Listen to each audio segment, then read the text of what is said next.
Buenas tardes, queridos contertulios. Nos reunimos una vez más en este sillón bíblico. Mi nombre es Abel de la Costa y hoy tenemos, las lecturas de un día muy especial dentro del año litúrgico, que es la fiesta de Pentecostés. Y vamos a empezar por un costadito del asunto, ¿no? Muchas veces se pregunta, pero ¿cuándo nació la iglesia? ¿La iglesia nació en Pentecostés? ¿La iglesia nació cuando Jesús prometió la asistencia a ella para siempre, ¿no? Las puertas del infierno no prevalecerán? ¿Cuándo nació? En realidad, obviamente, la iglesia no es una persona, entonces es distinto el nacimiento de una institución como es la iglesia que el que puede tener una persona, ¿eh? No ocurre en un solo día. Según qué aspecto de la iglesia miramos, damos el nacimiento en relación a un acontecimiento de los contados en el Evangelio. Entonces, uno podría decir, la asistencia a la fe de la iglesia que promete Jesús cuando dice las puertas del infierno no prevalecerán contra ella, evidentemente ya está hablando del nacimiento de la iglesia, pero también es nacimiento de la iglesia cuando al pie de la cruz entrega a la madre al hijo y el hijo a la madre. También es nacimiento de la iglesia cuando ese pequeño grupo reunido recibe el Espíritu Santo. Entonces todo eso es nacimiento de la iglesia, aunque no todo ocurre desde luego el mismo día. Va ocurriendo en el tiempo porque el nacimiento de la iglesia es en el tiempo. Ese es un aspecto, como les digo, un poquito colateral. El segundo tiene que ver con una pregunta que me suelen hacer y que está también plasmada en el Testigo Fiel, que es ¿por qué la fiesta de Pentecostés no tiene una octava, como tiene, por ejemplo, la Navidad, que tiene una octava? La Pascua, desde luego, es la octava más importante del año. Es decir, esa prolongación a lo largo de una semana del sentido de esta fiesta. ¿Por qué Pentecostés, siendo una fiesta tan importante, no tiene una octava? Y eso nos lleva ya a tratar de entender un poco mejor qué es lo que realmente estamos celebrando. Pentecostés no podría tener una octava. ¿Por qué? Porque es una fiesta de cierre, ¿no? Es una fiesta... Es verdad que se abre ahora el amplio campo del apostolado de la iglesia. La iglesia en Pentecostés recibe la fuerza del Espíritu, por lo cual se abre al mundo. Pero no es el inicio de nada, es la realidad de la iglesia, es decir, eso es la iglesia. Entonces, no tendría sentido celebrarlo 8 días como si fuera un acontecimiento distinto al resto. No, eso es la iglesia. Pero sí, Pentecostés cierra algo, cierra ese tiempo pascual. Entonces, podríamos decir, Pentecostés es la gran octava de la Pascua. Son los 50 días y es interesante que la fiesta de Pentecostés nace en relación a la fiesta judía de Pentecostés. Por supuesto, los discípulos estaban reunidos el día de Pentecostés, pero no en el Pentecostés cristiano, que no existía todavía. Estaban reunidos en el día del Pentecostés judío. ¿Y qué es Pentecostés judío? Es la fiesta de las cosechas. Nuevamente, se cierra algo. Fiesta de las cosechas. Ahora, el Espíritu permite cosechar eso que dejó Jesús. ¿Y qué es lo que dejó Jesús? Que hay que cosecharlo y que desciende el Espíritu para que aprendamos a cosecharlo y para que tengamos fuerza para cosecharlo. Lo que cosechamos en Pentecostés es nada menos que la realización de la promesa de Dios de estar con nosotros. Eso que luego cada evangelio va a tematizar de una manera distinta. Y que les recuerdo que San Mateo, que es el evangelio que nos conduce este año, nos habla de el Emanuel, es decir, el Dios con nosotros. Entonces el Espíritu viene a decirnos, ya está. ¿Y ahora qué? ¿No hay nada para esperar? Sí, claro que hay que esperar. Y precisamente la segunda lectura de hoy nos habla de la esperanza, ¿no? La manifestación es cada vez mayor, cada vez más el Padre va estando con nosotros, hasta que Dios sea todo en todos. Pero ya no hay un salto cualitativo, ya empezó el tiempo final. No hay un cambio cualitativo, no hay algo totalmente distinto para esperar, como sí le pasaba a los hombres del Antiguo Testamento. Habían recibido una promesa, pero esa promesa, hay una ruptura entre la promesa que ellos recibieron y la realización. En nuestro caso nosotros celebramos precisamente en el Espíritu Santo esa presencia de Dios que ya solo puede ir a más, ya no a menos, sino a más. Y a la que estamos desde luego invitados a sumarnos. Y ahora sí vamos a las lecturas en concreto. Bueno, hoy tenemos un riquísimo panorama de lecturas. ¿Por qué? Porque esta es una de las fiestas que tiene vigilia, es decir, que tenemos una misa distinta en la tarde anterior y en la mañana siguiente, ¿no? Y entre esas dos misas tenemos un juego de lecturas verdaderamente precioso. Incluso en el de la vigilia se puede escoger entre una serie de lecturas del Antiguo Testamento que anuncian aspectos de la presencia del Espíritu entre nosotros. Cada uno anuncia aspectos, entonces lo lindo sería formarnos bíblicamente lo suficiente como para cada año, en cada misa de vigilia, ir tomando programáticamente una de estas lecturas del Antiguo Testamento, porque son todas pertinentes, todas tienen que ver con aspectos del Espíritu Santo entre nosotros. Y entonces así una nos leerá la lectura de Génesis de la Torre de Babel, Génesis 11, y nos hablará de esta Babel que es la dispersión de la humanidad, y por lo tanto entenderemos mejor la metáfora que hace San Lucas cuando nos cuenta la Babel al revés, es decir, el Espíritu descendiendo y todos vuelven a entenderse. Cada uno escucha hablar en su propia lengua. Esa es la Babel al revés. Bueno, tenemos la promesa, tenemos la manifestación de Dios en el Sinaí, es una manifestación puntual. La tierra tiembla, hay un fenómeno cósmico, digamos, que marca la aparición de Yahvé. Pero ese Yahvé no se queda, ese Yahvé aparece, se manifiesta y le dice al hombre, mira, esta es mi voluntad, estar con vosotros.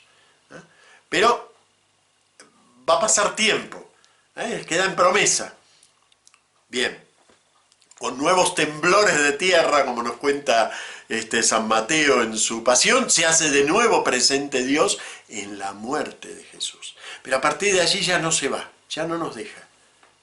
Y entonces la ida de Jesús, que no es una ida, como hemos visto la semana pasada, trae el Espíritu. Ya no nos deja.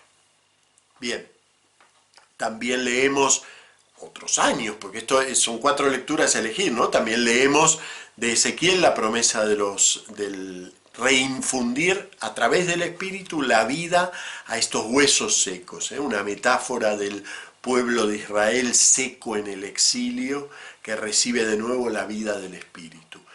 Nosotros los seres humanos siempre andamos en los límites del sequedal, ¿no? De perder nuestra vida al punto de quedar secos de amor mutuo, de solidaridad, de perdón, ¿no? Y entonces el Espíritu continuamente nos va vivificando, de eso habla esa lectura. Y luego la hermosa de Joel, ¿no? Que mezcla dos imágenes que para nosotros están como separadas, ¿no? El final del mundo, la catástrofe cósmica del final del mundo, y la venida del Espíritu a todos los hijos de Dios, a todos los hijos de Dios. Y me quiero quedar con ese todos porque va a ser el tema de las lecturas que se leen en el segundo, digamos en el segundo juego, el del día domingo. En el día domingo leemos principalmente 2 lecturas que van en juego. Una es la efusión del Espíritu, que no la tenemos en el Evangelio, por lo menos explícitamente como fiesta de Pentecostés. La efusión del Espíritu en Pentecostés se cuenta en Hechos de los Apóstoles y por lo tanto la leemos como primera lectura. Luego leemos una lectura complementaria que es de San Pablo cuando nos habla del Espíritu, cómo gime en nuestro interior aguardando la plena manifestación de eso que ya empezó, que es la redención completa del hombre. Y luego ya leemos el Evangelio. Y leemos la efusión del Espíritu, pero no reconocemos mucho que eso sea Pentecostés. Primero porque no ocurre a los 50 días. Y segundo porque son palabras un poco como curiosas de Jesús, ¿no? Recibid el Espíritu Santo, a quienes perdonáis los pecados les serán perdonados. Y uno no reconoce allí el Pentecostés, que lo ligamos a la Babel al revés, al hablar en lenguas. De hecho, tenemos tan metida la enunciación del misterio de Pentecostés entre los misterios del Rosario, que podemos reducir la escena de Pentecostés y quitarle gran parte de su valor. En el Rosario decimos, meditamos ahora el misterio de Pentecostés, cuando María y los apóstoles estaban reunidos y recibieron el Espíritu Santo. Y lo recitamos, así como loros un poco, ¿no? Claro, vamos a los grandes pintores, a los escultores, y también cuando quieren representar Pentecostés, sumamos 11, los 11 apóstoles, bueno, los 12 ya en ese momento, los 12, restituida el colegio apostólico, los 12 más María. Y entonces contamos 13 personas. Pero resulta que el relato no dice eso. Hay que tener cuidado, muchas veces nos juega mal, nos juega en contra de una comprensión profunda de la Biblia, eso que a la vez nos ayuda tanto, que es la comprensión visual que nos dan los pintores, los escultores, la tradición narrativa, espontánea, popular de la Biblia, pero que a veces traiciona detalles importantes del texto. Cuando empezamos a leer Hechos de los Apóstoles, nos cuenta de nuevo la ascensión, capítulo 1, nos dice que vuelven ellos, después de esa ascensión de Jesús, vuelven a Jerusalén, se comportan como auténticos judíos, es decir, no hacen un trayecto no permitido en sábado, lo aclara el narrador para que nos quede bien clarito. Después se reúnen todos allí, ¿a qué? A rezar en común, y nos dice que están los 12, bueno, los 11 en ese momento, la casa la comparten este grupo de los 11, está también, dice, algunas mujeres y María, la Madre del Señor, dice, y en conjunto eran unas 120 personas. Entonces ya son un poquito más que los 13 de los que estábamos hablando, Dice, eran unas 120 personas. La imprecisión tiene que ver con que en realidad el número es simbólico. 120 personas enuncia una especie de gran totalidad escatológica, porque son los 12 multiplicado por 10. Siempre ustedes saben que en la Biblia se juega mucho con esa numerología. Entonces 120 es un número de plenitud. No quiere decir que necesariamente los primeros cristianos hayan sido 120 y no 122 o 300. De hecho, San Pablo, cuando nos habla de la resurrección, nos dice que se apareció a más de 500 hermanos. Así que el núcleo inicial de la iglesia debía ser, no mucho, pero bastante numeroso. Lo cierto es que aquí nos habla de 120 personas, que ya no son 13. ¿Y por qué es importante esto? Porque cuando pasamos al capítulo 2, en el medio está la elección de Matías, y se completa el colegio de 12, cuando pasamos al capítulo 2, que es Pentecostés, no cambia la cantidad de gente ni la gente que es destinataria de este don. Se dice que estaban todos reunidos, y entonces vino el Espíritu en forma de llamaradas de fuego. Como lenguas de fuego. Pero ese todos no lo vuelve a numerar, no es todos los apóstoles o todos los que vivían en la casa, no, es el todos del que viene hablando, toda la iglesia. Y claro, esto parece bastante obvio, pero lo olvidamos pensar, es toda la iglesia, cada uno de los miembros de la iglesia, tú, yo, el Papa, el Obispo, todos somos los destinatarios del don del Espíritu. Y sin eso, no hay iglesia. Entonces cuidado al enunciar, aparentemente de manera inocente, sobre María y los apóstoles, sobre María, los apóstoles y el último pinche dentro de la iglesia, todos son titulares del Espíritu. Porque si no, no hay iglesia. Eso es la iglesia. No es otra cosa distinta. Además tenemos un carné que dice que somos iglesia. No, la iglesia es la posesión del Espíritu. Porque la iglesia es creación permanente, vuelvo al tema del cumpleaños de la iglesia, permanente del Espíritu. Está todo el tiempo siendo creada por el Espíritu. Entonces hasta el último pinche que se mueve en la iglesia, la señora o el señor que limpia el banco de la iglesia en este tiempo de desconfinamiento, ese lo hace movido por el Espíritu. Además, si el Papa escribe una encíclica, por supuesto que también está movido por el Espíritu. Pero eso es bastante obvio. Aunque algunos se lo olvidan, porque después, según si les gusta más o les gusta menos el Papa, está más o menos movido por el Espíritu. Pero bueno, no, está movido por el Espíritu. Él y el señor o señora que limpia el banco de la iglesia. Todos estamos movidos por el Espíritu, porque si no, no hay iglesia. Bueno, muy bien. Pero ahora vamos al Evangelio. El Evangelio es Pentecostés. Es muy lindo este Evangelio de Juan. Lo que pasa es que, claro, no reconocemos allí la escena de Pentecostés, empezando que no ocurre a los 50 días, pero es que Pentecostés no es un acontecimiento cronológico. Pentecostés es un acontecimiento fundacional, pero que además es permanente. Cada vez que hay un bautismo, hay un Pentecostés. Es decir, el Espíritu es infundido en la vida de un ser humano que pasa a ser hijo de Dios y pica en Flandes de Dios en el mundo.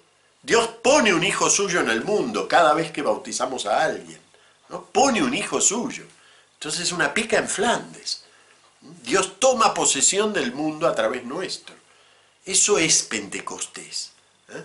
Bueno, final prácticamente del Evangelio de Juan. Se aparece Jesús y dice, ahora, ¿a quién se aparece? Y ahí hay que tener cuidado con el lenguaje que utiliza Juan, porque nosotros tenemos un poco todo mezclado. Los 12 son los apóstoles, son los discípulos, son todo. Los antecesores de los obispos, todos son ellos, 12. Con 12 nos basta para todo. Bueno, pues no es así. Cada evangelio tiene un lenguaje muy específico. Además, los 12 fueron un colegio especial dentro del inicio de la iglesia que tuvo una misión especial. Y esa misión es intransferible. Tan intransferible es que fíjense las condiciones que puso Pedro para escoger un seguidor, que hubiera estado en vida del Señor desde el bautismo, que hubiera sido testigo de la resurrección, testigo, digamos, de las apariciones. En sí la resurrección no tiene testigos, ¿no? Pero las apariciones, la expresión de la resurrección, y esos formaron los 12. Los 12 tienen una misión simbólica al inicio de la iglesia y es intransferible, no hay otros 12. Eso no pasa a los obispos ni a nadie más. Cuando se murieron los 12 se acabó la fundación de la iglesia. Se acabó el tiempo fundacional de la iglesia. Los 12 cumplen la función de mostrar en nombre del Espíritu el nacimiento del nuevo Israel. Como los 12 hijos de Jacob no son ni 15 ni 10, son 12. Entonces, en analogía con los 12 hijos de Jacob, ellos muestran el inicio de la iglesia. Eso es una cosa, son los 12. Además están los apóstoles, esos mismos 12 son también apóstoles, pero no son los únicos apóstoles, que son apóstoles enviados del Señor. Desde el punto de vista de su función en la iglesia, a estos apóstoles, que son los 12, a los que son los 12, les suceden los obispos, pero desde ese punto de vista, no desde el punto de vista de ser testigos de toda la carrera en el mundo del Señor. Eso no lo suple nadie. Bien, entonces los obispos son continuidad de esto, pero también hay apostolado que no es episcopal. Los obispos mandan gente a misionar, por ejemplo. Nos mandan a cada uno de nosotros a evangelizar. Entonces, el apostolado no es lo mismo que el episcopado, ni es lo mismo que los 12. Bueno, pues Juan, perdonen todos estos cursos, Juan utiliza además un lenguaje especial. Él distingue entre los 12 y los discípulos. Cuando Juan nos dice discípulos, quiere decir aquellos que, unidos como uvas al racimo en la vid del Señor, forman la iglesia. Y entonces es una palabra que precisamente no expresa el aspecto jerárquico de la iglesia, expresa el aspecto místico de la unión de la iglesia de cada miembro con Cristo. Esos son los discípulos. Por eso él no dice nunca el apóstol amado, él dice el discípulo amado. Para Juan la palabra discípulo expresa la quinta esencia de la vida cristiana, porque es la unión directa de un hijo de Dios con aquel en quien somos hijos, con Jesús, en la vida, que es Él. Bien, entonces fíjense que así comienza este texto. Nos dice que estaban los discípulos reunidos, y entonces cuidado con identificar que estaban nada más que los 12, o los 11 en este caso. No es así. La idea de Juan no es solamente los 11. La idea de Juan es la iglesia entera. Ven que es la misma que nos cuenta San Lucas en Pentecostés. La iglesia entera. Y ahora nos dice que Jesús les da en ese momento el Espíritu Santo de una forma visible a través de un soplo, así como en Pentecostés aparece como lenguas de fuego. Les da el Espíritu Santo.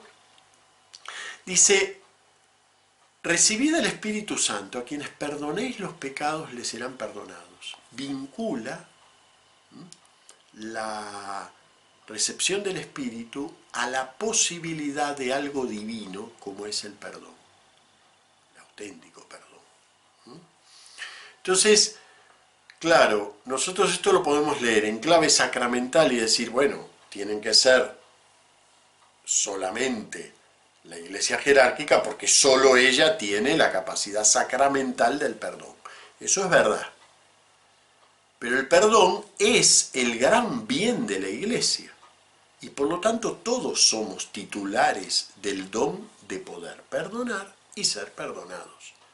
O mejor dicho, perdonar a partir de que somos perdonados. Cuando no hay eso, como les decía recién del Espíritu, cuando no hay eso, no hay iglesia. Entonces, una iglesia, claro, a veces pensamos primero la iglesia como sujeto de una serie de afirmaciones dogmáticas verdaderas. Pero eso es secundario. Ese es el resultado de que somos iglesia, entonces habrá ciertas cosas que decimos y ciertas cosas que no pensamos, que no decimos. Pero es secundario. Lo que somos es la actuación del Espíritu. Y la actuación del Espíritu, su primer manifestación, es que un hombre que normalmente no vive reconciliado, ni consigo mismo, sino pregúntenle al mundo, a las terapias permanentes que tenemos que inventar para tratar de reconciliarnos un poquito con nosotros mismos. Entre los hombres, no hay reconciliación normalmente entre los hombres, en las sociedades, tenemos que estar negociando todo. Bueno, pues la iglesia es el ámbito en el cual Dios ofrece sin condiciones perdón. Entonces la primera acción del Espíritu, el perdón. Y no a unos que lo van a administrar, sino a todos. Además, y como resultado de esto, como expresión de esto, está el perdón sacramental, administrado por el sacerdote actuando en la persona de Cristo. Desde luego. Pero eso se deriva de una iglesia que toda ella es ministerio de reconciliación. toda ella. Claro, no siempre actuamos así, eso es otra cosa. La iglesia es infiel en muchos aspectos. Nosotros como iglesia somos infieles en muchos aspectos a la actuación que el Espíritu nos pide. Pero eso no quiere decir que no sea eso lo que el Espíritu nos pide. Y precisamente tenemos estos textos para confrontar y decir, bueno, ¿somos fieles como iglesia? ¿Somos signo de reconciliación, ministerio de reconciliación en el mundo, en medio del mundo? ¿O actuamos exactamente igual que el mundo? ¿Ven? Como iglesia, ¿puedo ponerme a crispar en medio de una sociedad que está siempre a punto de estar crispada? Sí, puedo hacerlo, desde luego, pero seré fiel con eso al carisma del Espíritu. Si no es que no pueda hacerlo. Si yo charlo con otro, el otro tiene una verdad, yo tengo otra, distinta, y entonces nos podemos pelear. Nadie nos prohíbe pelearnos, pero eso ya no es actuación del Espíritu, ni en el Espíritu. La actuación del Espíritu es ministerio de reconciliación. ¿No? Como decía San Justino, la verdad, venga de donde venga, viene siempre del Espíritu Santo. Por lo tanto, para mí como cristiano, el otro no tiene otra verdad, tiene un pedacito de verdad, le falta una parte, pero lo que tiene, lo tiene de verdadero. Lo que tiene, lo tiene de verdadero. Por lo tanto, yo lo que tengo que hacer no es pelearme con él, sino reconocerle su parte de verdad y ofrecerle en libertad la mía, para que complete. Y yo a mi vez, a partir de él, aprender también a expresar mejor mi verdad. Pero el Espíritu nos lleva a la verdad completa, y la verdad completa no excluye nada. ¿Ven? Entonces, fíjense que no es casual que leamos hoy una lectura en donde el primer don del Espíritu es la reconciliación, el perdón. Y eso dicho no a 12, ni a 13, ni a 1, sino dicho a todos. Ese es el ministerio de la Iglesia, nuestro lugar en el mundo, reconciliar y llevar reconciliación. Y cuando no lo hacemos, pues, ¿no? Pedimos perdón por eso. Pedimos perdón por no hacerlo que nos toca, porque eso es la labor del Espíritu. Y cualquier forma de relación con el mundo que niegue eso, está siendo infiel al mandato del Espíritu. Además, por supuesto, ese Espíritu tiene muchos dones, y mucho para decir, y mucho para obrar en el mundo, pero eso es lo primero. Por eso es lo primero que nos muestran las lecturas de hoy. Bueno, muy bien. Como siempre, lamento al final que se haga largo, pero es que como ven son lecturas muy ricas. Bueno, muchas gracias, nos vemos la semana que viene con una fiesta que es un coletazo de la Pascua, la Santísima Trinidad. Muchas gracias a todos los que siguen este canal y por supuesto no dejen de difundirlo. Hasta la semana que viene.